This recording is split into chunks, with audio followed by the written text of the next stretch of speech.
Hi ಎಲ್ಲರಿಗೂ ನಮಸ್ಕಾರ. ನಾನು ಈ ವಿಡಿಯೋ ಮೂಲಕ abortion rules in India information ಬಗ್ಗೆ ಶೇರ್ ಮಾಡ್ತಾ ಇದ್ದೀನಿ. ವಿಡಿಯೋ ಕೊನೆವರೆಗೂ ನೋಡಿ. ಇಷ್ಟ ಆದಲ್ಲಿ ಲೈಕ್ ಆ್ಯಂಡ್ ಸಬ್ಸ್ಕ್ರೈಬ್ ಮಾಡಿ. ಮತ್ತು ಈ ವಿಡಿಯೋ ಬಂದು educational purpose or general knowledge purpose only. Personal ಕನ್ಸಲ್ಟೆಂಟ್ಗೆ ಲೀಗಲ್ ಪ್ರೊಫೆಷನಲ್ ಆರ್ ಕ್ವಾಲಿಫೈಡ್ ಡಾಕ್ಟರ್ನ ಮೀಟ್ ಮಾಡಿ.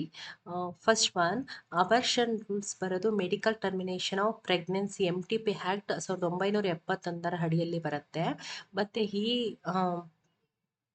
ಈ ಯಾರು ಲೀಗಲ್ ಆಗಿ ಅಬರ್ಷನ್ಗೆ ಕ್ವಾಲಿಫೈಡ್ ಆಗ್ತಾರೆ ಅಂದರೆ physically or mentally health risk ಇದ್ದರೆ, ಮತ್ತು ಪ್ರೆಗ್ನೆನ್ಸಿ ಬಂದು ರೇಪಿಂದ ಅಥವಾ ಇನ್ಸೆಸ್ಟಿಂದ ಆಗಿದ್ರೆ.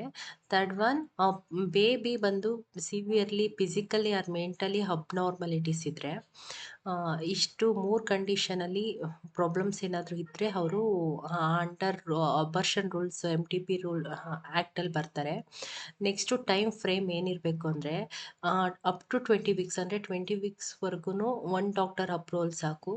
ಬಿಟ್ವೀನ್ ಅಂದರೆ 20 to 24 ವೀಕ್ಸಲ್ಲಿ ಏನಾದರೂ ಇದ್ದರೆ, ಎಕ್ಸಾಂಪಲ್ ಸೆಕ್ಷುವಲ್ ಅಬ್ಯೂಸ್ ಅಥವಾ ಮೈನರಲ್ಲಿ ಏನಾದರೂ ಆಗಿ 20 to 24 ವೀಕ್ಸಲ್ಲಿದ್ದರೆ 2 ಡಾಕ್ಟರ್ಸ್ ಇದು ರಿಕ್ವೈರ್ ಇರ್ತಾರೆ ಅಪ್ರೂವಲ್ ಮಾಡೋಕ್ಕೆ.